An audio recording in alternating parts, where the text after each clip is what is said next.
श्रीमन्नारायण नारायण नारायण श्रीमन्नारायण नारायण नारायण भजमन्नारायण नारायण नारायण श्रीमन्नारायण नारायण नारायण भजमन्नारायण नारायण नारायण श्रीमन्नारायण नारायण नारायण भजमन नारायण नारायण नारायण श्रीमन्नारायण नारायण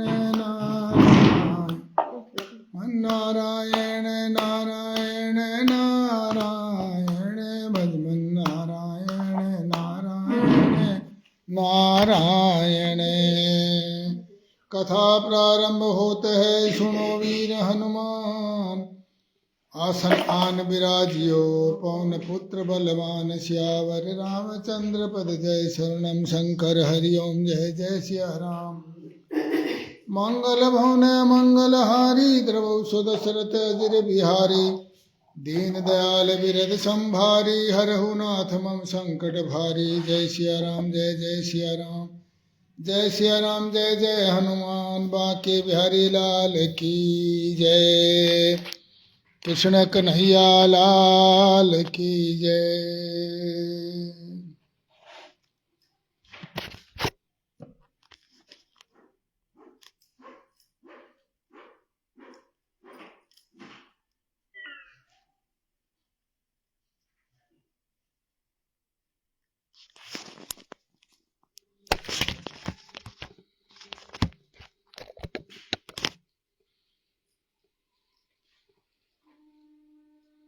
सुखदेव जी कहते हैं, परीक्षित, भगवान श्री कृष्ण ने चाणूर आदि के वध का निश्चित संकल्प कर लिया था। जोड़ बंद किए जाने पर श्री कृष्ण चाणूर से और बलराम जी मुष्टिक से जा भिड़े। ये लोग एक दूसरे को जीत लेने की इच्छा से हाथ बांध कर और पैरों में पैर अड़ाकर बलपूर्वक कपड़े और खींचने लगे। बलदेव शर्मा जी राधे राधे। वे पंजों से पंजे और घुटने से घुटने, माथा से माथा, छाती से छाती बढ़ाकर एक दूसरे पर चोट करने लगे। इस प्रकार दांव पेच करते करते अपने जोड़ीदार को पकड़कर इधर उधर घूमते घुमाते, दूर धकेलते, जोर से पकड़ लेते, उठाकर पटक देते, छूटकर दूर बाहर निकल भागते, कभी छोड़कर फिर पीछे हट जाते। इस प्रकार एक दूसरे को रोकते करते ये चेष्टा करने की। परीक्षित इस दंगल को देखने के लिए नगर की बहुत सी महिलाएं भी आई हुई थी। जब उन्होंने देखा कि बड़े बड़े पहलवानों के साथ ये छोटे छोटे बलहीन बालक लड़ाए जा रहे हैं, तो बातचीत करने लगी। यहाँ के राजा कंस के सभासद बड़ा अन्याय और अधर्म कर रहे हैं। कितना खेद की बात है कि राजा के सामने ये बली पहलवानों और निर्बल बालकों का युद्ध को सही ठहरा रहे हैं, अनुमोदन कर रहे हैं।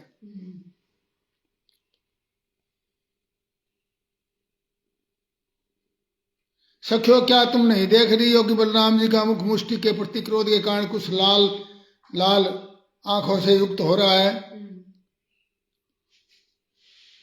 सखी ब्रज की गोपियां धन्य है, निरंतर श्री कृष्ण में चित्त लगा रहने के कारण, प्रेम भरे हृदय से आंसुओं के कारण गदगद कर्ण से वे इन्हीं लीलाओं की गान करती है। भगवान श्री कृष्ण और उनसे भिड़ने वाला चाणूर दोनों ही भिन्न भिन्न प्रकार के दाव प्रयोग करते हुए परस्पर लड़ रहे थे। वैसे ही बलराम जी और मुष्टिक भी वैसे ही लड़ रहे थे।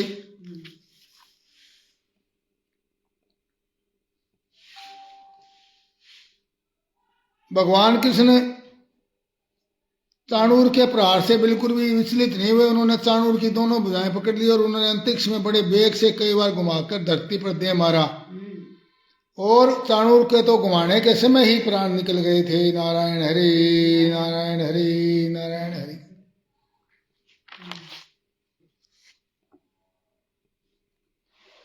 इसी प्रकार मुष्टिक ने पहले बलराम जी को एक गुस्सा मारा, तब बलराम जी ने बड़े जोर से उसे एक तमाचा जड़ दिया, और तमाचा लगने से वह कांप उठा और प्राणहीन होकर के उखड़े हुए वृक्ष के समान खून उगलता हुआ पृथ्वी पर गिर पड़ा। नारायण हरि नारायण हरि। कुंडली धारी जी राधे राधे। इसके बाद श्रेष्ठ योद्धाओं में श्रेष्ठ बलराम जी ने अपने हाथ सामने आते ही कूट नामक पहलवान को खेल ही खेल में बाएं हाथ के गुस्से से मार डाला। नारायण हरि नारायण हरि। उसी समय भगवान श्री कृष्ण ने पैर की ठोकर से सल का सिर धड़ से अड़क कर दिया और तोसल को तिनके की तरह चीर कर दो टुकड़े कर दिया। इस प्रकार दोनों धराशायी हो गए। जब चाणूर, मुष्टिक, कूट, सल और तोसल ये पांचों पहलवान मर चुके, तब वो जो बच रहे थे अपने प्राण बचाने के लिए वहां से भाग खड़े हुए। इस प्रकार भगवान श्री कृष्ण और बलराम की इस अद्भुत लीला को देख करके सभी दर्शकों को बड़ा आनंद हुआ और श्रेष्ठ ब्राह्मण साधु पुरुष धन्य है धन्य इस प्रकार कह करके प्रशंसा करने लगे। परंतु कंस को बड़ा दुख हुआ। नारायण हरि नारायण हरि। जब उसके सारे पहलवान इस प्रकार प्रधान पहलवान मारे गए तो उसने गाजे बाजे बंद करवा दिए और अपने सेवकों को आज्ञा दी, अरे वासुदेव के इन दुष्चरित्र लड़कों को नगर से बाहर निकाल दो, गोपों का सारा धन छीन लो और दुर्बुद्धि नंद को कैद कर लो। वसुदेव भी बड़ा कुबुद्धि और दुष्ट है, उसे शीघ्र मार डालो। और उग्रसेन मेरा पिता होने पर भी शत्रुओं से मिला हुआ है, उसे भी इसलिए उसे भी जीता ना छोड़ो। नारायण हरि नारायण हरि। मेरे बाप को ही मार डालो। इस प्रकार कंस बकवास कर रहा था कि अविनाशी श्री कृष्ण कुपित होकर बड़ी फुर्ती से वेगपूर्वक उछल कर लीला मात्र से ही ऊंचे मंच पर जा चढ़े जहां कंस बैठा था। मनस्वी कंस ने देखा कि मेरे मृत्यु रूप भगवान श्री कृष्ण सामने आ गए तो उसने अपने सिंहासन से उठकर अपनी तलवार उठा ली। हाथ में तलवार लेकर वह चोट करने का उसे ढूंढ रहा था, वह पैंतरा बदलने लगा। परंतु जैसे गरुड़ सांप को पकड़ लेते हैं वैसे भगवान ने उसे बलपूर्वक पकड़ दिया। नारायण हरि नारायण हरि। इसी समय कंस का मुकुट जो है नीचे जमीन पर गिर पड़ा। नारायण हरि नारायण हरि। भगवान ने उसके बाल पकड़कर उसे भी ऊंचे मंच से रंग भूमि में गिरा दिया और फिर उसके ऊपर कूद करके उसके ऊपर कूद पड़े। उसके कूदते ही कंस की मृत्यु हो गई। नारायण हरि। बोलो कृष्ण भगवान की जय। बांके बिहारी लाल की जय। नंद के गोपाल की जय। ओम नमो भगवते वासुदेवाय। उस सब के सामने हाय हाय ऊंची आवाज सुनाई दी। कंस निरंतर घबराहट के कृष्ण का चिंतन करता रहता था, चाहे वो द्वेष भाव से ही करता था परंतु कृष्ण को देखता रहता था। इसलिए उसे भगवान के उसी रूप की प्राप्ति हुई जो सारूप्य मुक्ति की प्राप्ति हो गई, जो बड़े बड़े तपस्वी योगियों को भी कठिन है। नारायण हरि नारायण। कंस के कंक और नेग्रोध आदि 8 छोटे भाई थे। वे अपने भाई का बदला लेने के लिए भगवान कृष्ण और बलराम की ओर दौड़े। तब भगवान बलराम जी ने देखा कि बड़े वेग से युद्ध के लिए आ रहे हैं तो उन्होंने पीठ उठाकर वैसे ही मार डाला जैसे सिंह पशुओं को मार डालता है। नारायण हरि नारायण हरि। और ऐसा करते ही आकाश में दुमदुम्बियां बजने लगी। भगवान के विभूति स्वरूप ब्रह्मा, शंकर आदि देवता बड़े आनंद से पुष्पों की वर्षा करते उनकी स्तुति करने लगे। अप्सराएं नाचने लगी। महाराज कंस और उनके भाइयों के स्त्री अपने आत्मीय स्वजनों की मृत्यु से अत्यंत दुखी हुई। वे सिर पीटती हुई आंखों में आंसू भरे वहां आई और शोकग्रस्त होती रही, विलाप करने लगी। नारायण हरि नारायण हरि नारायण हरि।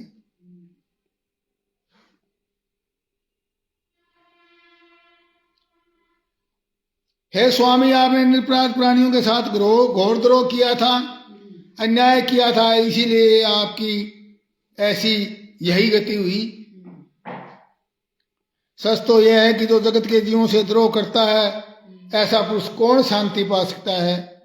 ये भगवान श्री कृष्ण जगत के समस्त प्राणियों की उत्पत्ति और प्रलय के आधार है। जो इनका बुरा चाहता है, इनका तिरस्कार करता है, वह कभी सुखी नहीं हो सकता। सुखदेव जी कहते हैं परीक्षित, भगवान श्री कृष्ण ही सारे संसार के जन्मदाता हैं। उन्होंने रानियों को ढाढ़स बंधाया, सांत्वना दी, फिर लोक रीति के अनुसार मरने वालों का जैसा क्रियाक्रम होता है वैसा क्रियाक्रम किया। तंत्र भगवान श्री कृष्ण और बलराम जी ने जेल में जाकर अपने माता पिता को बंधन से छुटाया और सिर से स्पर्श करके उनके चरणों की वंदना करी, उनके चरणों में अपना सिर झुकाया, और किंतु अपने पुत्रों के प्रणाम करने पर भी देवकी और वसुदेव ने उन्हें जगदीश्वर समझकर अपने हृदय से नहीं लगाया। उन्हें शंका हो गई कि हम जगदीश्वर को पुत्र कैसे समझे, भगवान को पुत्र कैसे समझे। नारायण हरि नारायण। सुखदेव जी कहते हैं, परीक्षित, भगवान श्री कृष्ण ने देखा कि माता पिता को मेरे ऐश्वर्य का और मेरे भगवत ज्ञान भाव का ज्ञान हो गया है, परंतु इन्हें ऐसा ज्ञान होना ठीक नहीं। इससे तो वो पुत्र स्नेह का सुख नहीं पा सकेंगे, मेरे को पुत्र का स्नेह नहीं दे पाएंगे। वो यदि वो भगवान समझते रहे तो मेरे को बेटा नहीं समझेंगे, तो मेरे को बेटे वाला प्यार कैसे मिलेगा फिर। तो उन्होंने अपनी योग माया फैला दी, उनके स्वजनों को मुग्ध रखकर उनकी लीला में जो सहायक होती है।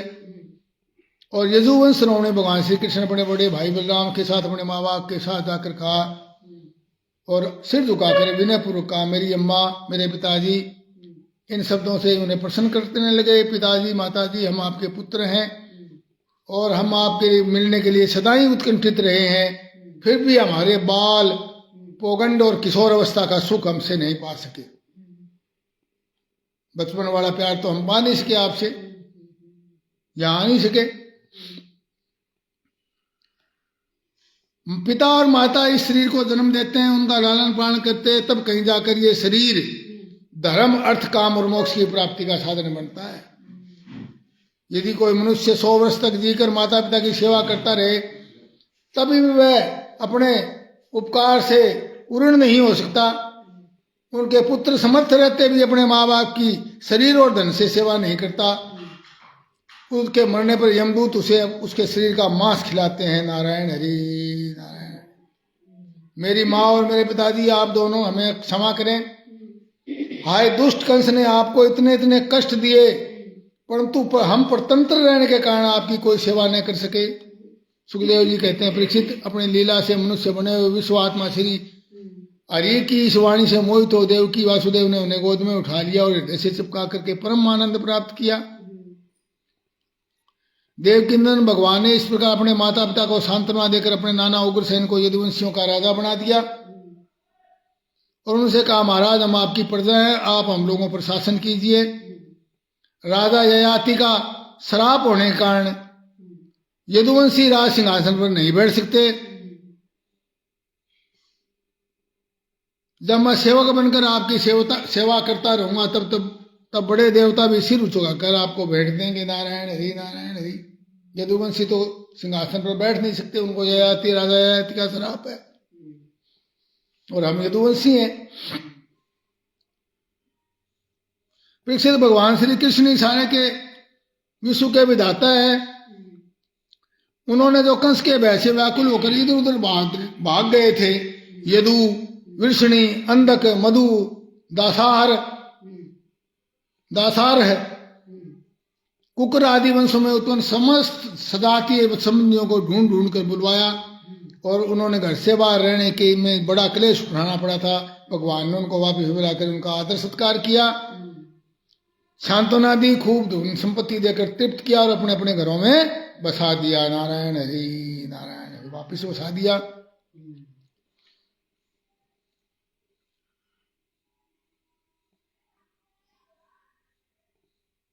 मथुरा के वृद्ध पुरुष युवकों के समान अत्यंत बलवान और उत्साही हो गए।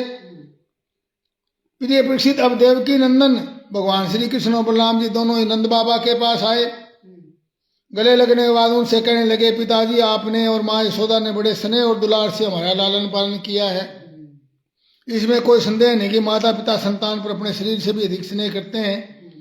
आज जिन्हें पालन पोषण न कर सकने के कारण स्वजन संबंधियों ने त्याग दिया, उन बालकों को जो लोग अपने पुत्र के समान लाड प्यार करते हैं, वे ही वास्तव में उनके माँ बाप हैं जो उनको पालते हैं। जन्म तो देंगे और उनको छोड़ दिया गया मान लो किसी कारणवश, तो पालने वाला ही माँ बाप सबसे बड़ा है। पिताजी, अब आप लोग व्रत में जाइए, इसमें संदेह नहीं, इसमें कोई शक नहीं कि हमारे बिना आप लोगों को बहुत दुख होगा।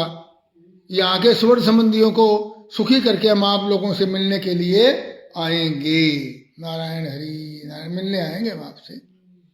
भगवान श्री कृष्ण ने नंद बाबा और दूसरे ब्रजवासियों को इस प्रकार समझा बुझाकर आदर के साथ वस्त्र, आभूषण, अनेक धातुओं के बने हुए बर्तन आदि देकर उनका सत्कार किया।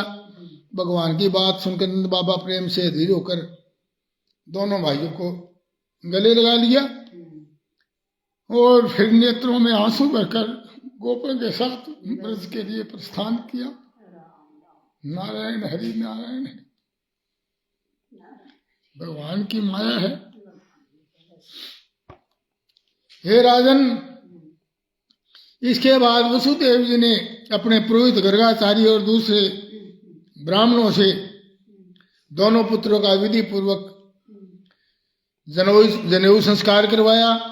उसके बाद विभिन्न प्रकार के वस्त्र और आभूषणों से ब्राह्मणों का सत्कार करके उन्हें बहुत सी दक्षिणा और बछड़े वाली गायें दी। सभी गौएं गले में सोने की माला पहने हुए थी। महामती वसुदेव जी ने भगवान श्री कृष्ण के जन्म के समय जो संकल्प किया था और कंस ने अन्याय से छीन लिया था, उनका समरण करके ब्राह्मणों को सारी बातें दे दी। इस प्रकार यदुवंश के आचार्य गर्ग जी से संस्कार कराकर बलराम और भगवान श्री कृष्ण द्विजत्व को प्राप्त हो गए, द्विज बन गए। यज्ञोपवीत संस्कार होने से दूसरा जन्म होता है मनुष्य का। श्री कृष्ण और बलराम जगत के एकमात्र स्वामी हैं, सभी सर्वज्ञ हैं, सभी विद्याएं उनसे निकली है। उनका निर्मल ज्ञान स्वतः सिद्ध है, फिर भी उन्होंने मनुष्य की सी लीला करके उन्हें छिपा रखा था। नारायण हरि नारायण हरि। अब वे दोनों गुरुकुल में निवास करने की इच्छा से काश्यप गोत्री संदीपनी मुनि के पास गए, जो अवंतीपुर उज्जैन में रहते थे। आजकल का जो उज्जैन है उसको अवंतीपुर बोलते थे, जहां महाकाल का वास है, जो मध्य प्रदेश में आज के दिन। वे दोनों भाई विधिपुर गुरु जी के पास रहने लगे। गुरु जी तो उनका आदर करते थे। भगवान श्री कृष्ण और बलराम जी गुरु जी की उत्तम सेवा करनी चाहिए, इस ऐसा आदर्श सामने रखते हुए गुरु जी बड़ी भक्ति भाव से उनकी सेवा करने लगे। गुरु और संदीपनी जी उनकी शुद्ध भाव युक्त सेवा से बहुत प्रसन्न हुए। उन्होंने दोनों भाइयों को 6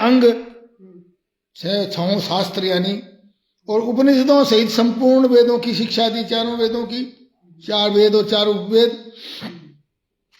इसके सिवाय मंत्रों देवताओं के ज्ञान के साथ धनुर्वेद, ये उपवेद है, मनुस्मृति आदि, धर्मशास्त्र, मीमांसा आदि वेदों के तात्पर्य बतलाने वाले शास्त्र, तर्क विद्या, न्याय शास्त्र आदि की शिक्षा दी।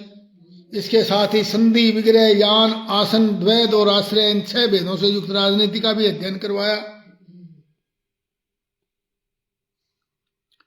प्रसिद्ध भगवान श्री कृष्ण और बलराम सारी विद्याओं के प्रवर्तक हैं, यानी शुरू करने वाले। भगवान कृष्ण और बलराम तो सभी विद्याओं को प्रवर्तक हैं। इस समय केवल श्रेष्ठ मनुष्य का व्यवहार करते हुए वे अध्ययन कर रहे हैं। उन्हें गुरु जी के केवल एक बार कहने मात्र से सारी विद्याएं सीख ली। जैसा कि राम जी में अल्पकाल विद्या सब आई, तो विद्याएं सब आ गई उनके पास। केवल 64 दिन रात में ही संयमी शिरोमणि दोनों भाइयों ने 64 कलाओं का ज्ञान प्राप्त कर लिया। नारायण हरि नारायण हरि। 64 कलाएं कह लो, 64 विद्याएं कह लो। और वो 64 कलाएं कौन कौन सी हैं?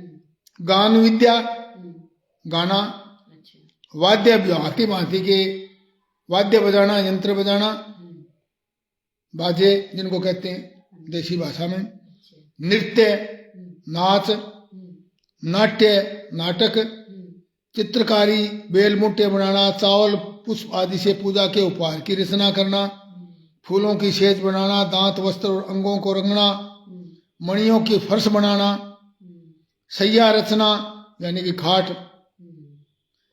जल को बांध देना, विभिन्न सिद्धियों दिखलाना, हार माला आदि बनाना, कान और चोटी के फूलों के गहने बनाना, कपड़े और गहने बनाना, फूलों के आभूषण से श्रृंगार करना, कानों के पत्तों की रचना करना, सुगंध वस्तुएं, इत्र, तेल आदि बनाना, इंद्रजाल, जादूगरी, चाय जैसा वेश धारण करना, हाथ की फुर्ती के काम, तरह तरह की खाने की वस्तुएं बनाना, तरह तरह के पीने के पदार्थ बनाना, सुई का काम, कठपुतली बनाना, नचाना, पहेली, प्रतिमा आदि बनाना, कूटनीति, 30 ग्रंथों के पढ़ाने की चातुरी, 31 नाटक आख्यायिका आदि की रचना करना, समयापूर्ति करना, पट्टी बेंत बाण आदि बनाना, गलीचे दरी बनाना, बढ़ई की कारीगरी, गृह आदि की बनाने की कारीगरी, सोने चांदी आदि, धातु हीरे पन्ने आदि रत्नों की परीक्षा, सोना चांदी आदि बना देना, मणियों के रंग को पहचानना, खानों की पहचान,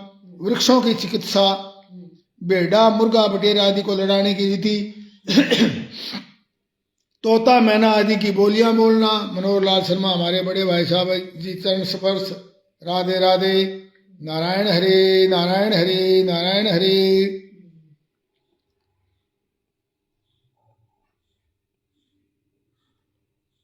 उच्चाटन की विधि, बालों की सफाई का कौशल यानी केसों की, मुट्ठी की चीज यार मन की बात बता देना, मुट्ठी में बंद क्या चीज है वो बता देना, मन की बात बता देना, ये भी एक कला है। मलेच्छ काव्यों को समझ लेना यानी दूसरों की विदेशी भाषा समझ लेना। मलेच्छ काव्यों को समझना मतलब मलेच्छ यानी दूसरे देशों में जो लोग थे, दूसरी भाषाओं के लोग थे, उनकी भाषा को समझ लेना, उनके काव्यों को समझ लेना। विदेशी देशों की भाषा का ज्ञान, विभिन्न देशों की भाषा का ज्ञान, शकुन अपशकुन जानना, प्रश्नों के उत्तर में शुभ अशुभ बतलाना, नाना प्रकार के मातृका यंत्र बनाना, रत्नों को नाना प्रकार के आकारों में काटना, सांकेतिक भाषा बनाना, मन में कटक रचना करना,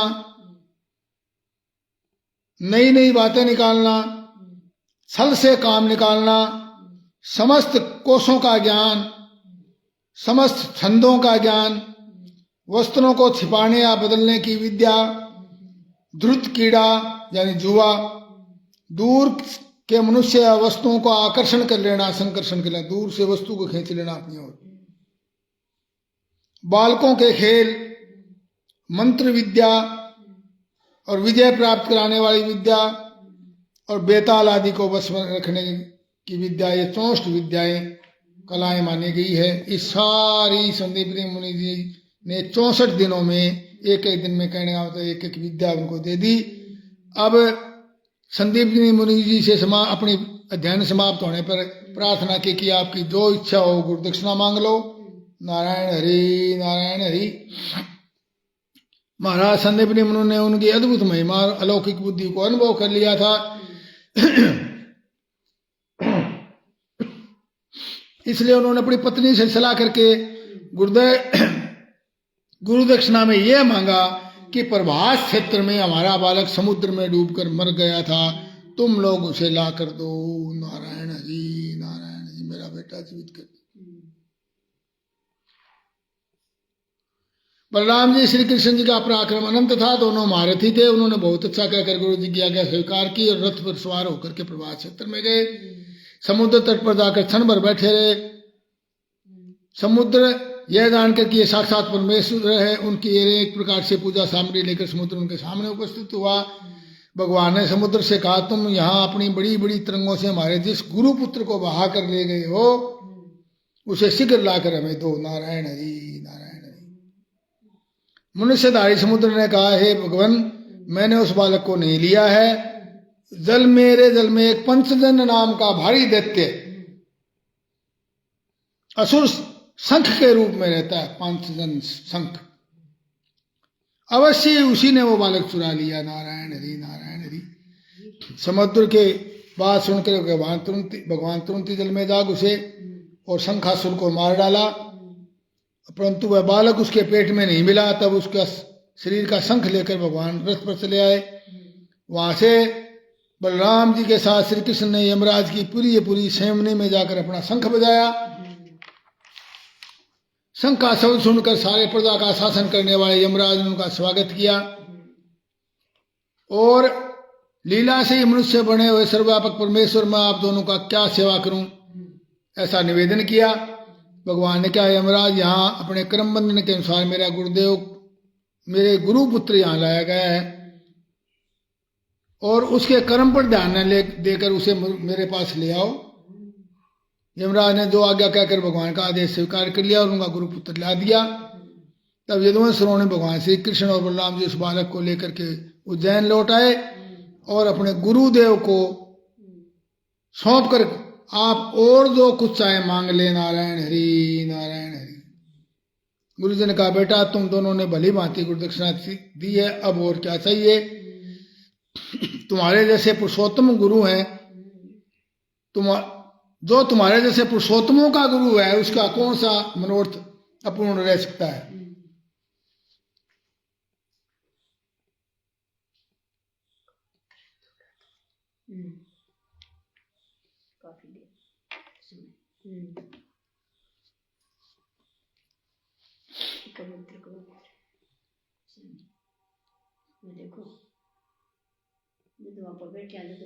नारायण हरि ओम नमो भगवते वासुदेव नमः शिवाय हर हर महादेव। दो कबूतर के जोड़े जो है कथा को सुन रहे हैं काफी देर से। नारायण हरि नारायण हरि। वीरो अब तुम दोनों अपने घर जाओ, तुम्हें लोगों को पवित्र करने वाली कीर्ति प्राप्त हो। तुम्हारी पढ़ी हुई विद्या इस लोक और परलोक में सदा नवीन बनी रहे, नई बनी रहे और कभी विस्मृत न हो। बेटा परीक्षित फिर से गुरु आज्ञा लेकर वायु के समान वेग और वेग शब्द वाले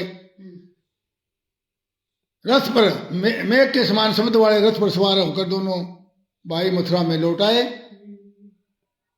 मथुरा की प्रजा भगवान श्री कृष्ण और बलराम को न देखने का बहुत दुखी हो गई थी। उन्हें आया देख करके सब परम आनंद में मगन हो गए, क्योंकि वो 68 दिनों बाद आए, 2 महीने बाद। सुखदेव जी कहते हैं परीक्षित, उद्धव जी वृष्णि वंशियों में एक प्रधान पुरुष थे। वो साक्षात बृहस्पति जी के शिष्य और परम बुद्धिमान थे उद्धव जी। वे भगवान के प्यारे सखा और मंत्री भी थे। एक दिन शरणागतों के सारे दुख हर लेने वाले भगवान श्री कृष्ण ने उद्धव जी का हाथ अपने हाथ में लेकर कहा, सौम्य स्वभाव उद्धव जी तुम ब्रज में जाओ, वहां मेरे माता पिता नंद बाबा और मेरी यशोदा मैया है, उन्हें आनंदित करो। और गोपियां मेरे विरह की वादी से बहुत ही दुखी हो रही हैं, उन्हें मेरे संदेश सुनाकर वेदना से मुक्त करो। प्यारे उधर गोपियों का मन निरंतर मुझ में ही लगा रहता है और मेरी गोपियां इसमें बड़े कष्ट और यत्न से प्राणों को रख रही हैं। मैंने उनसे कहा था कि मैं आऊंगा, वहां उनके जीवन का, वही उनके जीवन का आधार है। उद्धव और तो क्या कहूं, मैं ही उनकी आत्मा हूं, वो मन में ही तन में रहती है। सुखदेव जी कहते हैं परीक्षित जब भगवान श्री कृष्ण ने ये बात कही तो उद्धव जी बड़े आदर से अपने स्वामी का संदेश लेकर के रथ पर सवार होकर नंदगांव के लिए चल पड़े। नारायण हरि नारायण हरि। परम सुंदर उद्धव जी सूर्यास्त के समय नंद बाबा के ब्रज में पहुंचे। उसमें जंगल से गवें लौट रही थी। ब्रज भूमि में सफेद रंग के बछड़े इधर उधर उछल कुछल मचाते हुए बड़े भले मालूम हो रहे थे। गाय दोने की घर घर की आवाज आ रही थी। बांसुरियों की मधुर टेर से अब भी ब्रज की पूरी शोभा हो रही थी। गोपों के घरों में अग्नि सूर्य रहती थी। गौ ब्राह्मण और देवपुत्रों की पूजा की हुई थी। चारों ओर धूप की सुगंध फैल रही थी। नारायण हरि नारायण हरि। जब भगवान श्री कृष्ण के प्यारे अनुचर उद्धव जी ब्रज में आए तब उनसे मिलकर नंद बाबा बहुत ही प्रसन्न हुए।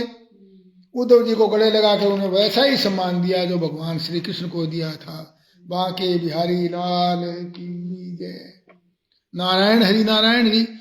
जैसे सोम भगवान कृष्ण आ गए वही उनको सत्कार दिया, उत्तम भोजन करवाया। जब वे आराम से पलंग पर बैठ गए, जब सेवकों ने पांव दबाकर पंखा जला, तब नंद बाबा ने उनसे पूछा, परम भाग्यवान उद्धव जी, हमारे सखा वासुदेव जी जेल से छूट गए और अब उनके सभी आत्मीय स्वजन पुत्र आदि उनके साथ है, वो सब कुशल तो है। अच्छा उद्धव जी, श्री कृष्ण कभी हम लोगों को भी याद करते हैं क्या? नारायण हरि नारायण हरि। यह उनकी माँ है, स्वजन संबंधी सखा गोप, उन्हीं को अपना स्वामी और सर्वस्व मानने वाला यह ब्रज है। उन्हीं की गौवें वृंदावन और यह गोवर्धन पर्वत, क्या वे कभी इनका स्मरण करते हैं? नारायण हरि नारायण हरि। और ये भी बतलाइए कि हमारे गोविंद अपने सुहृद बांधवों को देखने के लिए एक बार भी यहाँ आएंगे क्या? अब आएंगे कि नहीं? उद्धव जी कृष्ण जी का, श्री कृष्ण का हृदय उदार है। उद्धव जी हम कृष्ण के विचित्र चरित्र को याद करते रहते हैं, इसमें संदेह नहीं कि मैं श्री कृष्ण और बलराम को देव श्रोमणी मानता हूं। उन्होंने 10,000 हाथियों का बल रखने वाले कंस, उसके दोनों अजय पहलवानों और महान बलशाली गजराज हाथी कुलिया पीड़ को मार डाला। वो भगवान ऐसा गर्गाचार्य जी ने मुझे ऐसा ही कहा था। उन्होंने 3 ताल लंबे अत्यंत दृढ़ धनुष को वैसे ही तोड़ डाला जैसे हाथी किसी छड़ी को तोड़ डाले। नारायण हरि नारायण हरि। सुखदेव जी कहते हैं परीक्षित नंद बाबा का हृदय यूं ही भगवान श्री कृष्ण के रंग में लगा हुआ था, अनुराग रंग में। यशोदा रानी नंद बाबा की बात सुन रही थी, कृष्ण की एक एक लीला सुन करके, और उनके नेत्रों में आंसू बहते जाते थे माता के। नारायण हरि नारायण हरि। उद्धव जी और नंद बाबा यशोदा रानी के हृदय में, उद्धव जी नंद बाबा और यशोदा रानी के हृदय में कृष्ण के प्रति कैसा अनुराग है देख करके आनंद मगन हो गए। उद्धव जी ने कहा, हे मानद, इसमें संदेह नहीं कि आप दोनों समस्त शरीरधारियों में अत्यंत भाग्यवान और सराहना करने योग्य हैं, क्योंकि जो सारे चराचर जगत के बनाने वाले, ज्ञान देने वाले नारायण हैं, उनके प्रति आपके हृदय में ऐसा पुत्र भाव, वात्सल्य स्नेह है। बलराम और श्री कृष्ण पुराण पुरुष हैं, वे भगवान ही हैं और सबके आत्मा और परम कारण हैं। जिस समय उन्होंने समस्त यदुवंशों के द्रोही कंस को रंगभूमि में मार डाला और आपके पास आकर कहा कि मैं ब्रज में आऊंगा, उस कथन को वो अवश्य ही सत्य करेंगे। नंद बाबा और माता यशोदा जी, आप उन दोनों भाग्यशाली हैं, कभी खेद न करें। नारायण हरि नारायण हरि। भगवान अजन्मा है, उनमें प्राकृत सत्व रज आदि गुणों में से एक भी गुण नहीं है। परीक्षित, भगवान श्री कृष्ण के सखा उद्धव और नंद बाबा इस प्रकार आपस में बात करते रहे। रात बीत गई। कुछ रात शेष रहने पर गोपियां उठी, दीपक जलाकर उन्होंने घर की देड़ियों पर वासुदेव का पूजन किया, यानी भगवान कृष्ण का। अपने घरों को झाड़ू बुहार कर साफ किया, फिर दही मंथने लगी। गोपियों की कलाइयों में कंगन शोभायमान हो रहे थे। उसी समय गोपियां कमल नयन भगवान श्री कृष्ण के चरित्रों का गान कर रही थी। जब भगवान भुवन भास्कर का उदय हुआ, यानी सूर्योदय हुआ, सूरज निकला, तब व्रजनांगनाओं ने देखा कि नंद बाबा के दरवाजे पर एक सोने का रथ खड़ा है। नारायण हरि नारायण। तब गोपियां एक दूसरे से कहने लगी, क्या अब वह हमें ले जाकर अपने मरे हुए स्वामी कंस का पिंड दान करेगा? किसी गोपी ने कंस का प्रयोजन, किसी ने कहा अक्रूर फेरा गया। बोला, अब अक्रूर की इसलिए आया यहाँ?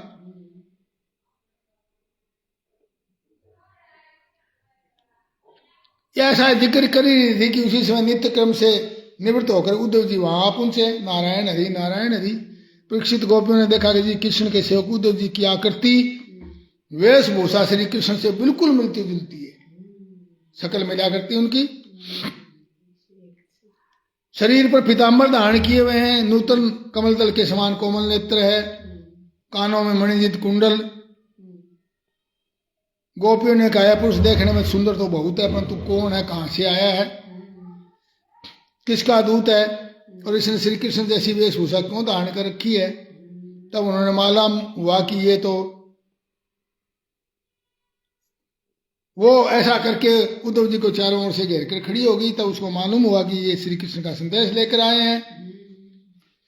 और उद्धव जी से कहने लगी, उद्धव जी हम जानते हैं कि आप भगवान के पार्षद हैं, उन्हीं का संदेश लेकर यहाँ पधारे हैं, और हमें सुख और अपने माता पिता को सुख देने के लिए आपको उन्होंने यहाँ भेजा है। अन्यथा हमें तो इस नंद गांव में गौों के रहने की जगह में उनका स्मरण करने योग्य वस्तु कोई दिखाई नहीं पड़ती। माता पिता आदि सगे संबंधियों का स्नेह बंधन तो बड़े ऋषि मुनि बड़ी कठिनाई से ही छोड़ सकते हैं। कथा समाप्त होत है, सुनो वीर हनुमान, कथा हमारी वैकुंठ में, आप करो विश्राम, सियावर रामचंद्र पद जय शरणम। शंकर हरिओम जय जय सिया राम। मंगल भवन मंगलहारी, द्रवु सुत सुरति अजिर बिहारी, दीन दयाल विरत संभारी, हरहु नाथ मम संकट भारी। जय सिया राम जय जय सिया राम। जय सिया राम जय जय हनुमान। बांके बिहारी लाल की जय। कृष्ण कन्हैया लाल की।